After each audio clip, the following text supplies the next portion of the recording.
perjuangan kami untuk menegakkan kemurnian Pancasila tidak mungkin dipatahkan hanya dengan mengubur kami dalam sumur ini. Lubang Buaya, 1 Oktober 1965.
Kontroversial, kata yang pas menggambarkan keberadaan film pengkhianatan G30S PKI.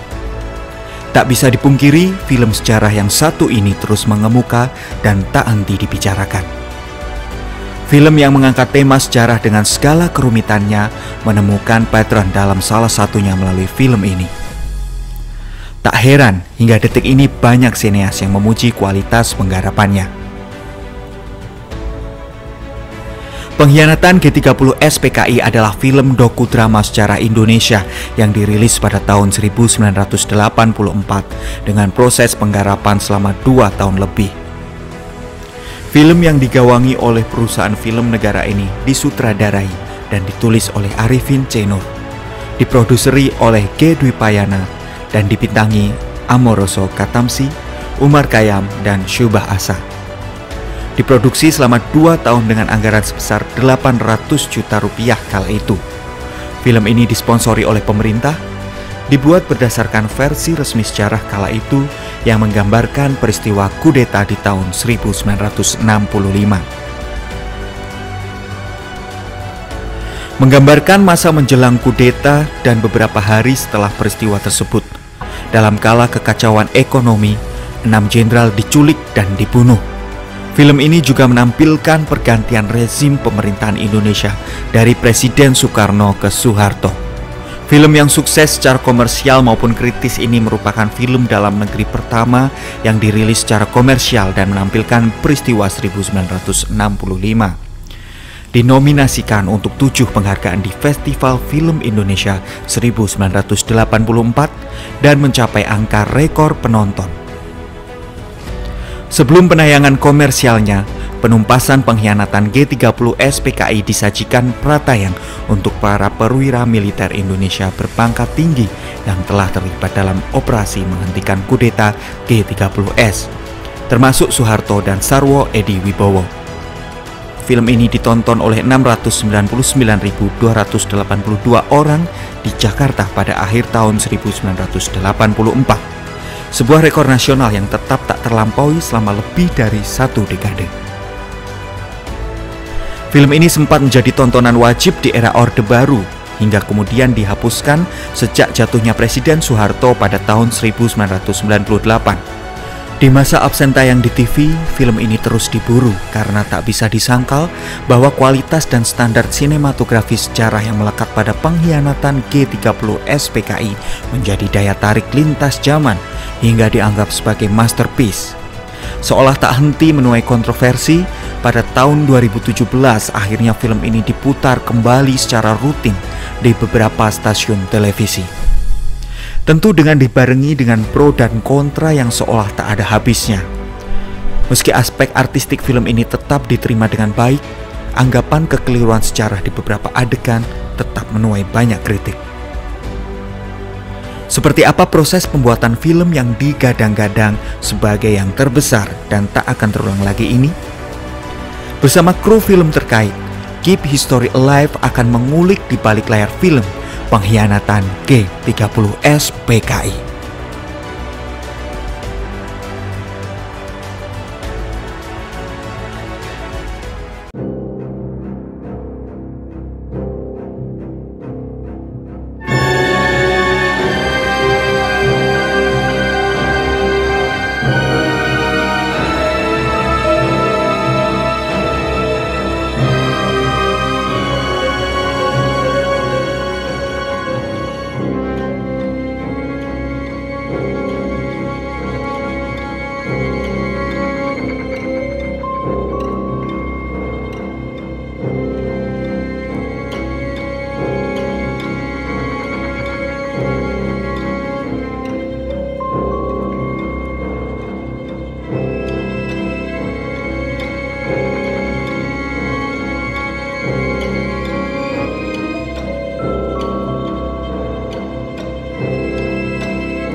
Assalamualaikum.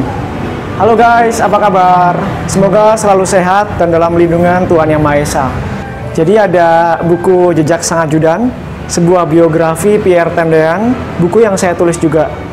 Caranya kamu tinggal isikan di kolom komentar di video ini, video-video mana yang kamu favoritkan di channel Keep History Alive, berikut dengan alasannya, dan kamu juga isikan scene favorit kamu di video ini berikut alasannya.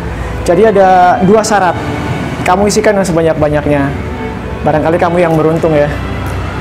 Tetap semangat, jaga protokol kesehatan, dan keep history alive.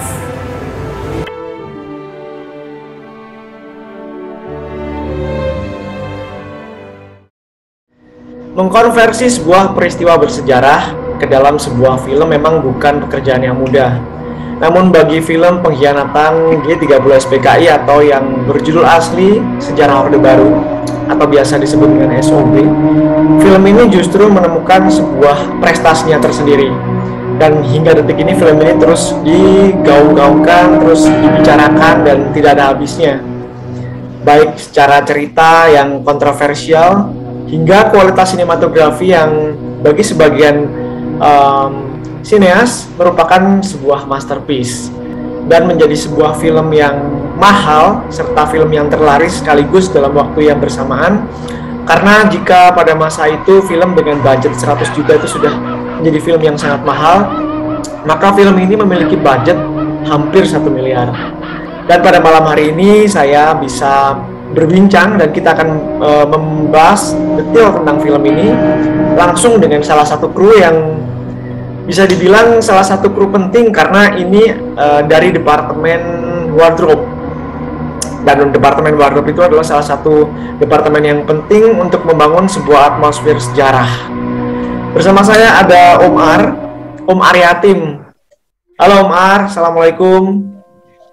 Waalaikumsalam warahmatullahi wabarakatuh, Mas Menta. Ya, apa kabar Om? Alhamdulillah sehat. Semoga ya. Mas Wenta juga sehat ya. Alhamdulillah. Om, bisa diperkenalkan Om kepada para penonton kita, terutama para milenials yang menikmati film SOB ini, film aslinya SOB ya, kita pakai judul asli.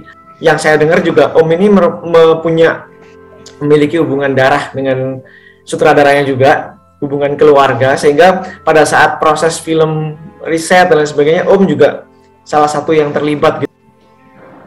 Terima kasih Mas Menta. Ya. Iya. Saya memang sebetulnya bukan hubungan darah, tapi hubungan keluarga. Ya. Saya ponakan dari istri almarhum Om Arifin Senur, yakni Yayang Senur atau juga Yayang Pamuncak. Karena saya tinggal di Jakarta bersama beliau, saya juga diajak ikut aktif, suka bantu-bantu.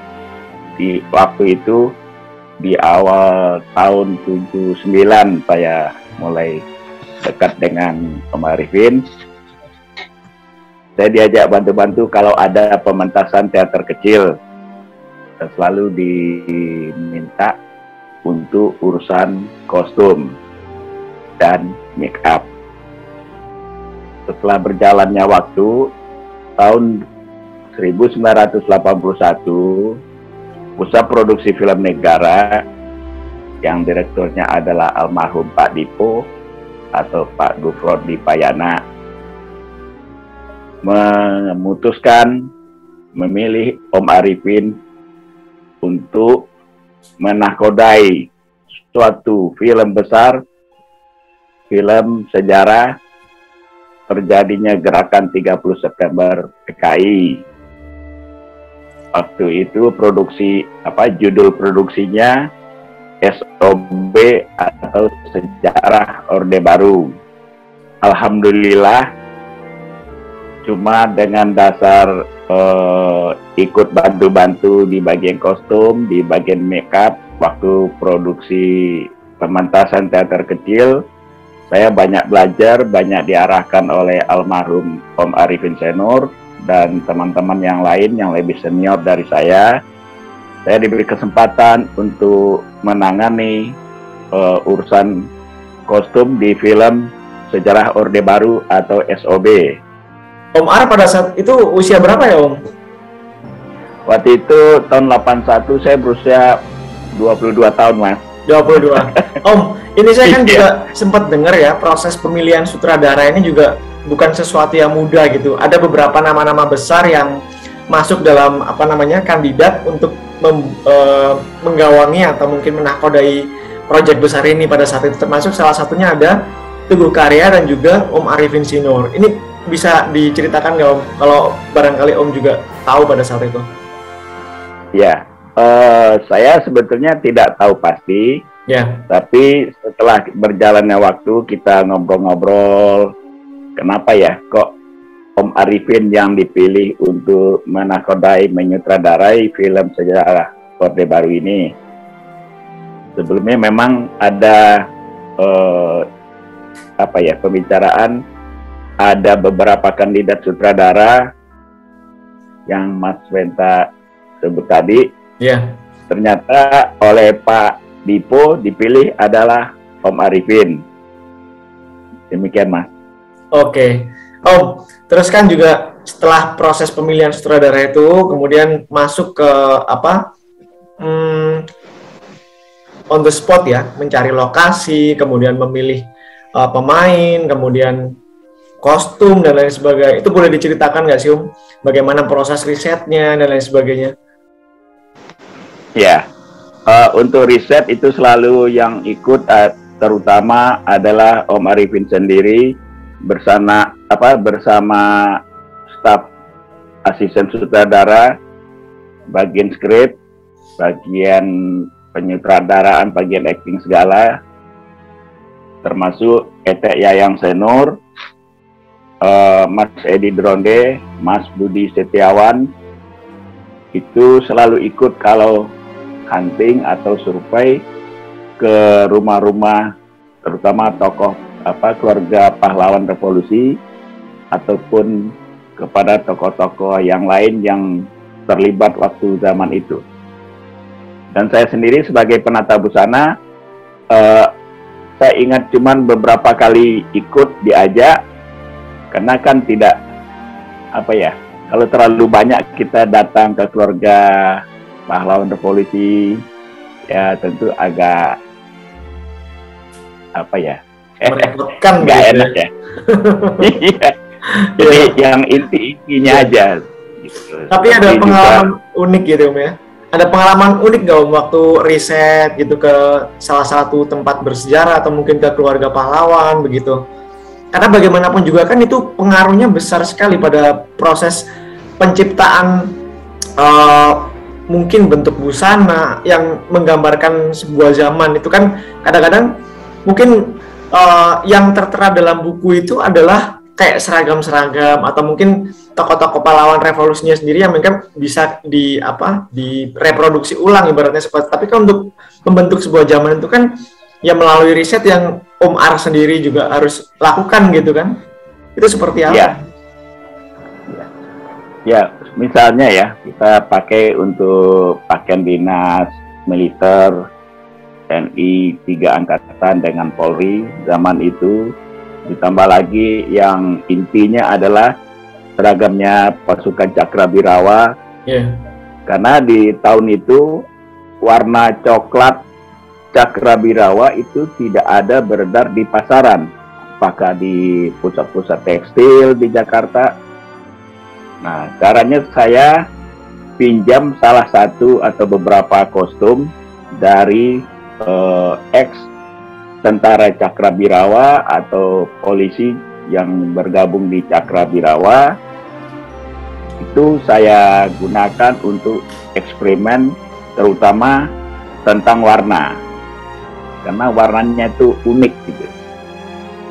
Di tahun 81 itu sudah tidak ada lagi. Sudah tidak ada. Ya. Akhirnya juga dengan membuat warna itu. Akhirnya saya dapatnya begini. Saya cari beberapa pabrik tekstil. Akhirnya kita bisa kerjasama dengan salah satu pabrik tekstil yang mungkin kalau boleh saya sebut namanya, nanti kalau nggak bisa, kalau nggak boleh diedit, gitu Mas. Bebas Om. Nah, waktu itu kita kerjasama dengan Sahid Tekstil. Oh. Sahid Jaya itu punya pabrik tekstil. Nah, dengan perusahaan itu kita selalu eksperimen beberapa kali. Mungkin dalam seminggu, hari ini saya antar contoh, seminggu kemudian saya diundang datang, ambil hasil eksperimen untuk adukan kombinasi warna. Ini udah dapat ke warna Cakrabirawanya apa belum. Nah, itu saya ambil, saya bawa ke kantor di Pusat Produksi Film Negara. Saya diskusikan dengan penata artistik waktu itu namanya Faras Effendi dan Mas Oni Kusarsono almarhum. Yang pastinya selalu didampingin dengan beberapa staf dari pihak militer, instruktur militer kami dari beberapa angkatan. Nah, itu selalu Om Arifin teliti banget. Wah, ini belum dapat ini harus, ini kurang. Nah, ini ditambahin warnanya. Gitu. Coba deh, pasti bisa kok. Akhirnya kita diskusi lagi dengan pihak pabrik tekstil. Ya udah, itulah berjalan berulang-ulang. Mungkin bisa 4 kali 5 kali adukan warna dari pabrik. Akhirnya kita dapatlah maksimal. Ya udah, ini oke. Ayo silakan diproduksi. Ya udahlah, oleh pabrik tekstil diproduksilah beberapa banyak yang kita butuhkan untuk setelan Cakrabirawa. Gitu, Mas. Kemudian yang lain-lain bagaimana Om? Selain seragam militer gitu.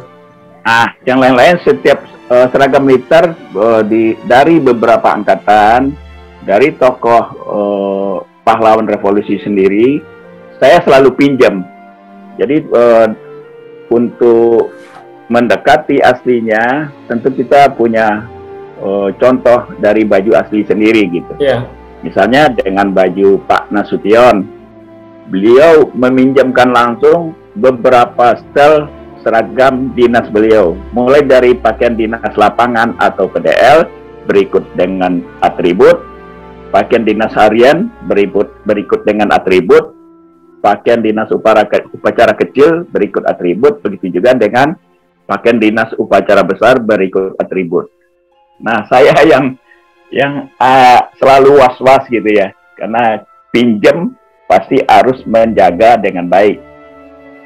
Nah, atribut Pak Nasution itu rata-rata itu semuanya yang warna emas itu betul-betul emas murni, emas asli gitu. Termasuk tanda jabatan Menpangatnya. Oh iya. Menteri Panglima Angkatan Bersenjata. Di tahun kita produksi itu cuma hanya Pak M. Yusuf yang memakai gitu. Jadi memang Panglima ABRI yang bintang 5 itu Mas yang di kantong kanan. Yeah.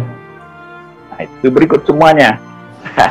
Nah, pas syuting untuk produksi untuk kebutuhan syuting, tentu saya harus mengadakan. Saya khawatir kalau baju beliau asli yang saya pakaikan kepada pemainnya. Akhirnya saya bikinlah duplikat beberapa baju untuk PDL, PDH, PDUK, PDUB-nya, sama atributnya. Tapi ternyata oleh Pak Nasution nggak usah diduplikat, pakai aja yang ada ini gitu, nggak apa-apa. Daripada Mas Ar repot lagi katanya.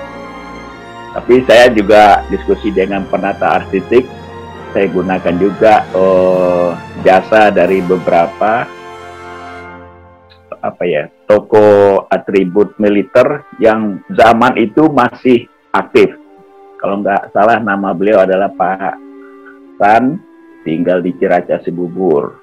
Jadi semua atribut dari Cakrabirawa, dari Kostrad, dari Kodam Jaya, dari kepolisian, dari TNI AL, termasuk Kipam, pasukan amfibi itu kan yang masuk ke lubang sumur buaya itu, termasuk Kopassus, pasukan gerak cepat atau PGT, ya itu ternyata beliau itu yang di Jakarta Timur itu memang beliau pengrajin atribut semua jenis tanda pangkat di militer zaman itu.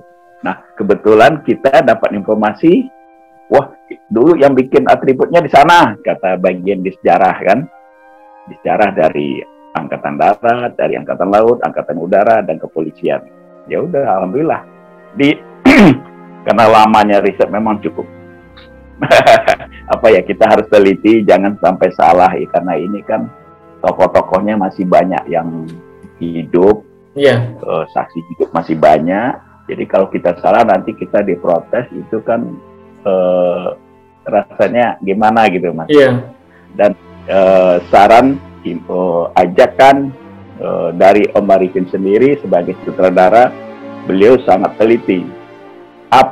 Seperti apa, beliau pasti nanya ke saya, ini benar Ar, ini nggak salah, nggak Om gini, mana buktinya? Jadi gitu. Jadi apa yang saya bikin tuh harus ada buktinya bahwa itu adalah sama seperti yang asli. Gitu Mas.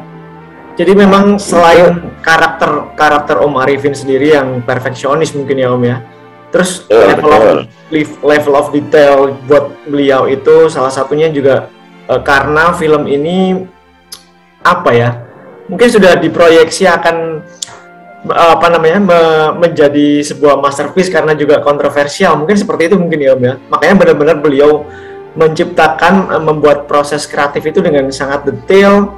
Bahkan saya juga sempat dengar sampai ada adegan di lubang buaya itu yang sampai diulang ya Om ya, gara-gara kostumnya salah atau tidak sesuai warna gitu. Iya benar. Beberapa minggu yang lalu kita ngobrol ya Mas. Itu pengalaman buat saya. Malah saya jadikan cambuk. Saya jadikan saya harus semangat. Jangan sampai salah lagi, jangan sampai terjadi lagi. Itu penyebabnya sebetulnya tidak fatal, tapi tidak total saya yang salah atau saya yang keliru, tapi memang namanya tim kerja itu kan ada beberapa personil, pendapatnya begini, gitu Mas. Sementara saya untuk adegan di lubang buaya, saya sudah hitung-hitung sesuai berdasarkan kebutuhan cerita, sesuai yang ada di skenario. Saya udah hitung berapa setel ya pakaian dinas lapangan untuk tentara yang latihan di lubang buaya, untuk Garwani, untuk Sokwan, gitu kan. Begitu juga baju rakyatnya berapa setel, itu udah saya hitung. Berapa Om? Jadi saya waktu itu membutuhkan sekitar 300 setel minimal pakaian dinas lapangan warna hijau dengan desain tahun 65. Gitu Mas.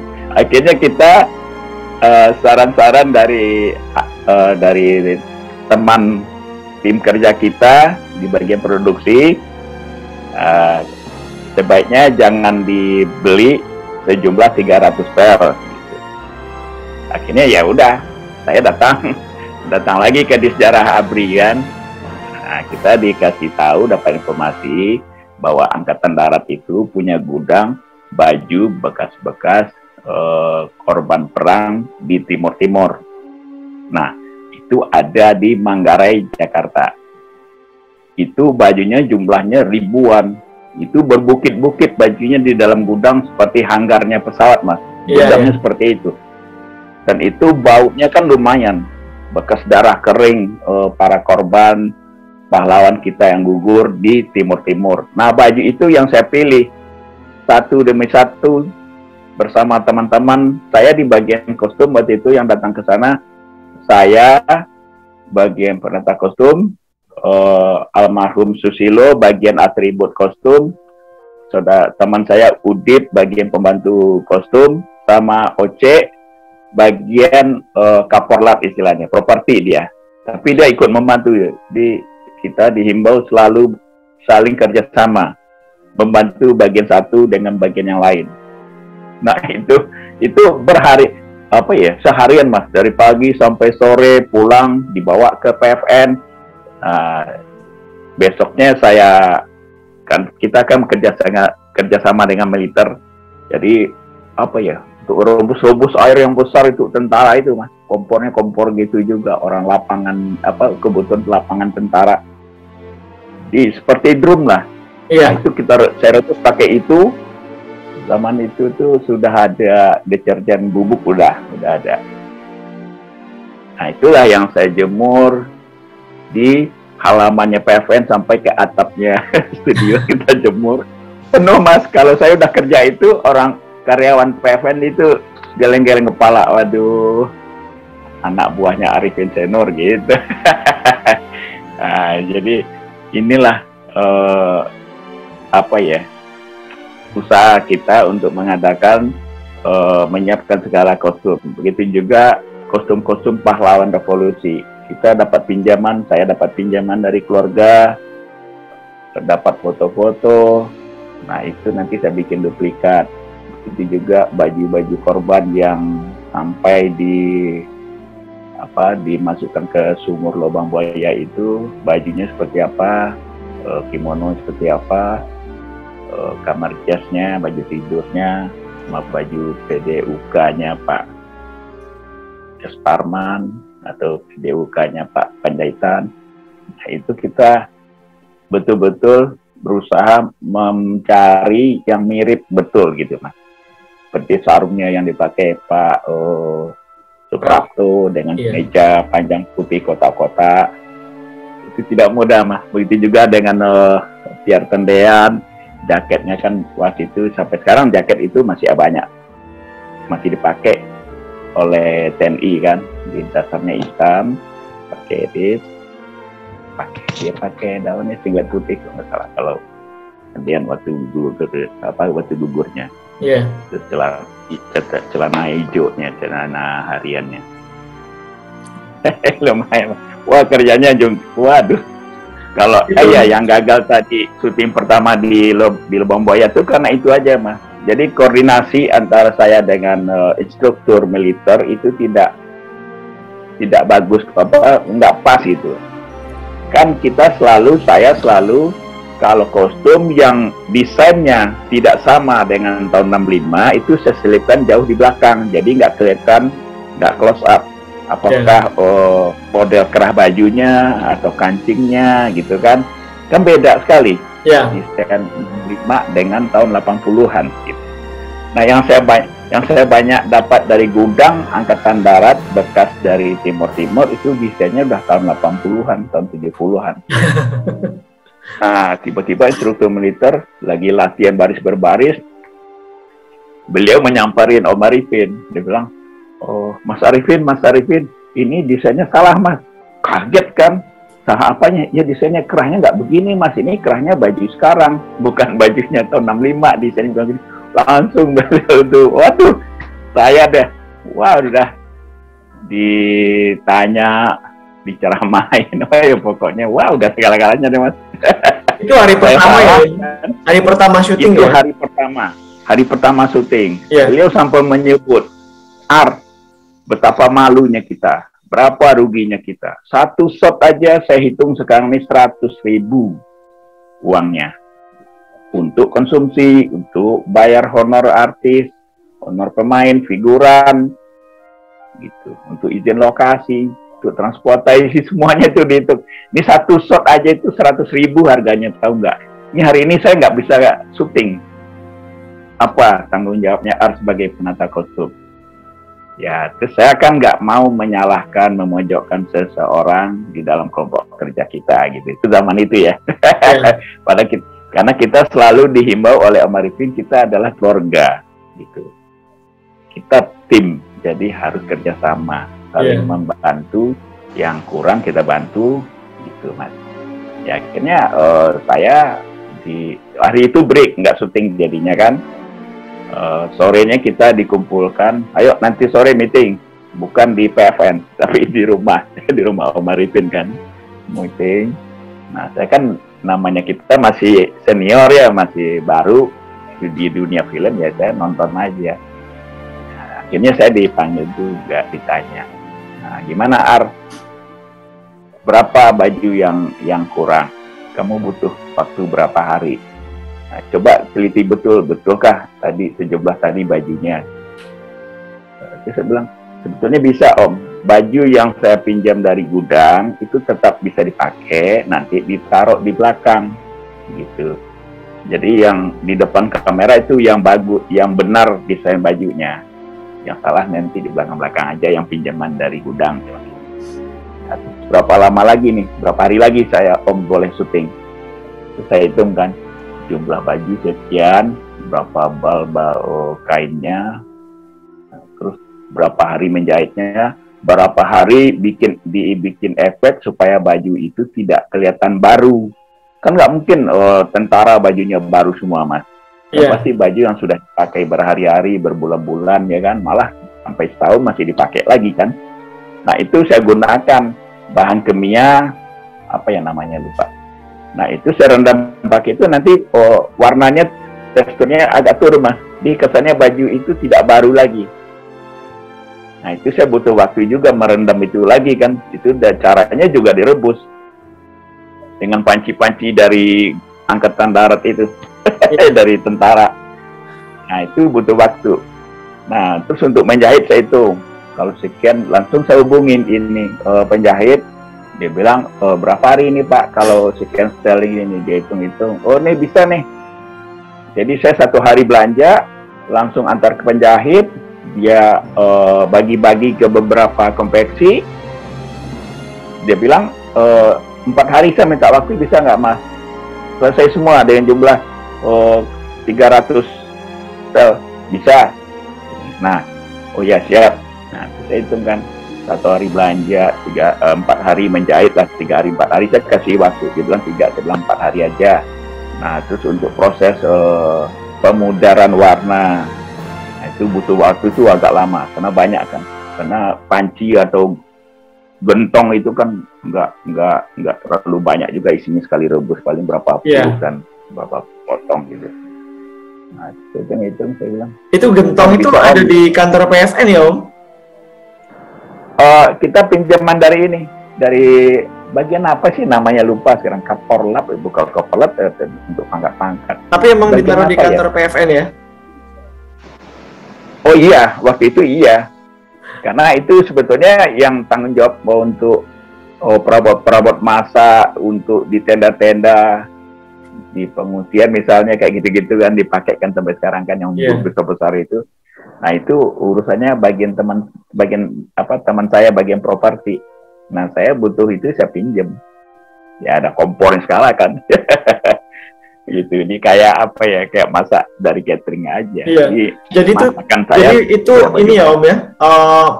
Sebuah kisah apa namanya, menggambarkan betapa detailnya Om Arifin itu, dan itu terjadi di adegan pertama, di setting pertama. Ya. Jadi batal syuting. Jadi mungkin ini ya Om ya, kalau dari proses pembuatan film ini sepanjang 2 tahun, proses pembuatan filmnya 2 tahun ya Om ya? Lebih, kalau saya bilang lebih, belum proses risetnya maksudnya. Oh iya. Belum proses risetnya, untuk bisa sampai 3 tahun nih sebetulnya. Iya, untuk syutingnya aja 2 tahun, dan syuting pertama adalah adegan di lubang buaya yang menghabiskan waktu 3 bulan ya Om? Iya. Itu hari pertama gagal syuting. Saya tidurnya di kebun karet milik warga situ kan. Kita kan rumahnya dia dikasih tempat, saya menaruh kostum saya tuh puluhan peti ya saya bikin kan, karena jumlahnya kan banyak Mas, bukan baju aja kan. ada koper rimnya, ada drag rimnya, ya kan, ada helmnya, gitu. Ada lokasinya di mana untuk ambil setting Lubang Buaya? Lokasinya di Kebun Karet di Desa Keranggan, daerah Cibubur, Jakarta Timur. Oh, Jakarta Timur juga ya? Iya, betul. Kalau di sekarang tuh udah jadi perumahan sekarang. Iya. Nggak ada lagi tanah. Dan itu adegan pertama, hari pertama batal syuting gara-gara ada warna yang beda gitu. Bukan warna, desain. Terutama Desainnya yang beda ya? sekali, Mas. Kalau baju tahun 65, desain itu apa ya? Kayak kemeja gitu. Kayak kemeja yang pakai dasi gitu kan, desain kerahnya. Nah, yang dari gudang Manggarai itu bekas dari tim-tim itu, kerahnya kayak kerahnya baby doll, rebah, Mas. Nggak ada kancing di sini untuk kalau orang pakai dasi kan pakai kancing. Iya. Nah, ini nggak ada, nanti langsung rebah kayak kemeja. Apa istilahnya, kayak kerahnya baby doll gitu istilahnya. Iya. Kayak baju tidur cewek-cewek gitu. Modelnya begitu. Terus di lengannya ini nggak pakai manset, nggak pakai kancing gini, tapi lebar aja kayak baju koko, tapi ada talinya pakai kancing gitu. Jadi beda memang. Saya mengaku belum kantongnya kan, itu kantongnya kayak ditempel di luar gitu kan.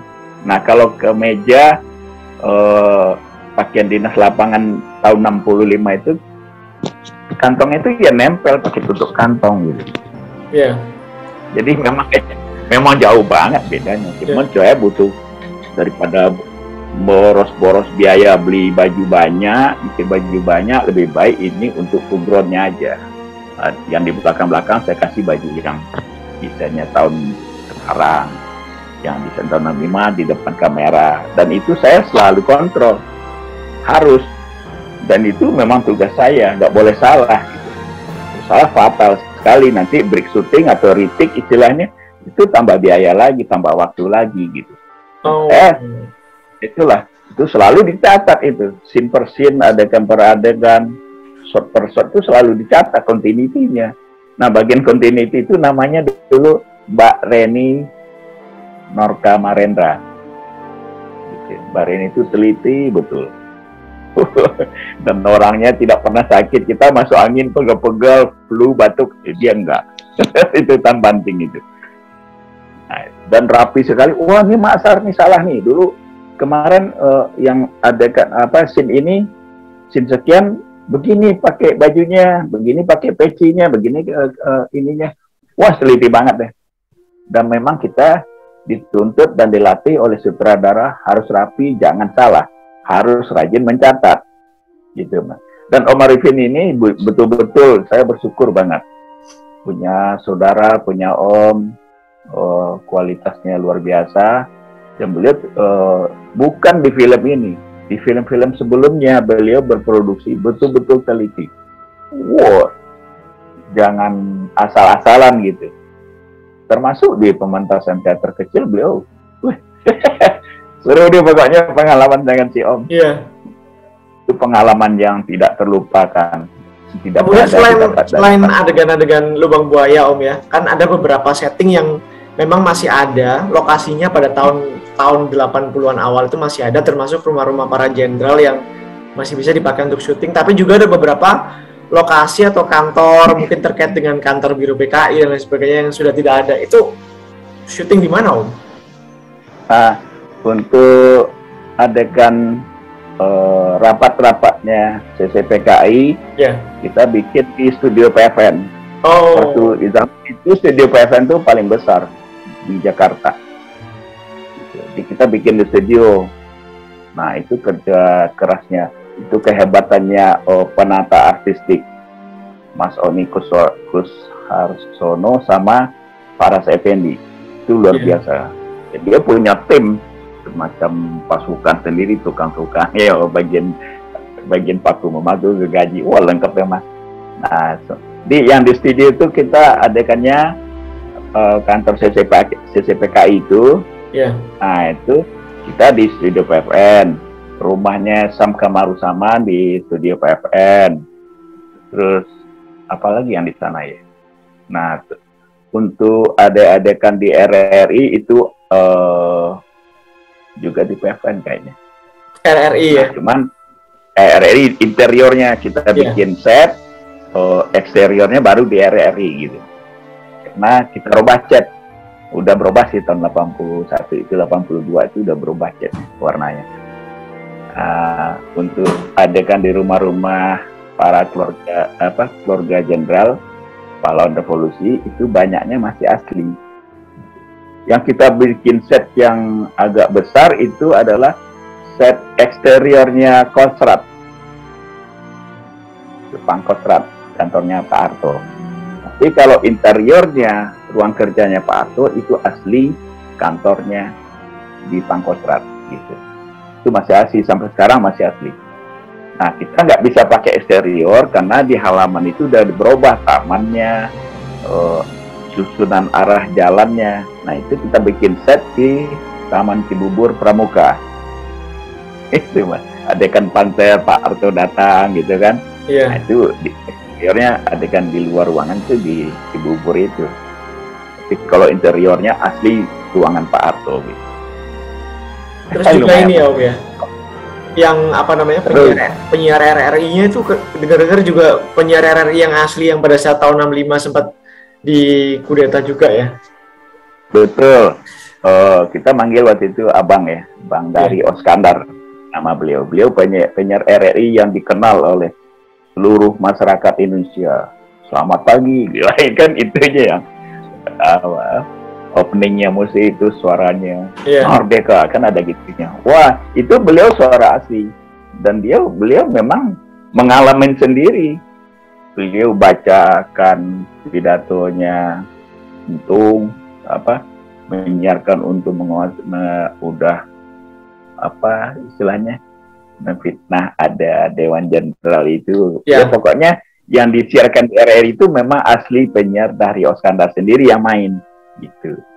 Dan memang dia ditodong senjata, jadi harus baca kan gitu. Dan beliau sampai ditanya di pengadilan. Kebetulan mukanya mungkin nggak banyak berubah gitu ya dengan 65 ya? Ya. Bang Dari Oskandar tuh dia awet muda gitu. Wah, orangnya enak, syuting sama dia enak gitu. Dia jadi pemain sebagai diri dia sendiri. Nah, begitu juga misalnya tokoh-tokoh pahlawan revolusi, kita mencari yang mirip itu memang itulah kejeliannya, kerapiannya, kelebihannya Om Arifin sebagai sutradara. Alhamdulillah kita dapat pemain untuk tokoh-tokoh jenderal itu mirip. Kita katakan mirip semua gitu. Termasuk menjadi Jenderal Nasution, beliau orang biasa. Pak Rudi Sukma, beliau karyawan biasa di perusahaan swasta pelayaran, tapi wajahnya mirip. Dan kita juga dapat masukan langsung dari Ibu Nas, dari Pak Nas. Ya udah ini aja, Pak Rudi aja. Ada beberapa calon yang di casting oleh asisten sutradara. Nah itu, begitu juga dengan Pak Yani, alhamdulillah mirip. Pak Pramana PMD. Mirip dengan Pak Yani, Bung Karno mirip dengan Pak Dr. Umar Khayyam. Iya. Beliau dosen atau guru besar di UGM. Nah, menarik juga itu pengalaman yang kita kru tidak bisa lupa. Syuting di Istana hari pertama itu lumayan bagus gitu. Cuma berjalan tidak sampai sore, tidak sampai malam. Karena tiba-tiba, jadi gini Mas Menta, untuk make up, wajah Bung Karno kan susah. Bukan susah beliau ganteng, beliau cakep banget ya. Yang mirip dengan beliau waktu itu, putra beliau tertua, Mas Guntur. Iya. Tapi kan Mas Guntur nggak mungkin ikut jadi pemain gitu. Nah, kita dapatlah dengan... kita manggilnya Mas itu ya, Mas Umar Khayyam, Pak Umar Khayyam.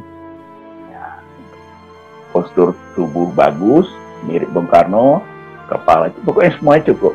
Nah, wajah ini. Nah, caranya gimana?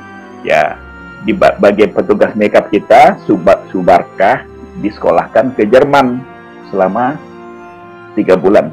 3 bulan atau 3 berapa hari ya. Cukup lama lah disekolahkan di sana untuk belajar makeup karakter. Iya. Selesai dari sana, bahan juga dari sana semua, dari Jerman semua. Nah, kita bikin dari foto, dari saran-saran dari Ibu Hartini, kita bikin patung. Nah, oh ini kurang nih, hidung Bapak begini kurang nih, alisnya begini, kupingnya begini, dagu begini. Kan Ibu Hartini tuh betul-betul hafal wajahnya Bung Karno. Di mana kekurangannya dikoreksi. Terus kita bikin itu topengnya dari latex dan dipah, ya. Itu bahannya dari Jerman semua. Iya. Nah di sana kan iklimnya dingin. Waktu kita syuting di istana, kita pakaikan ke Umar Khayyam, Pak Umar Khayyam, pakai lemnya, kan lengkap dengan lemnya. Habis itu udah pakai topengnya, karet latex itu, tuh di make up sama Barkah. Ya Allah Mas,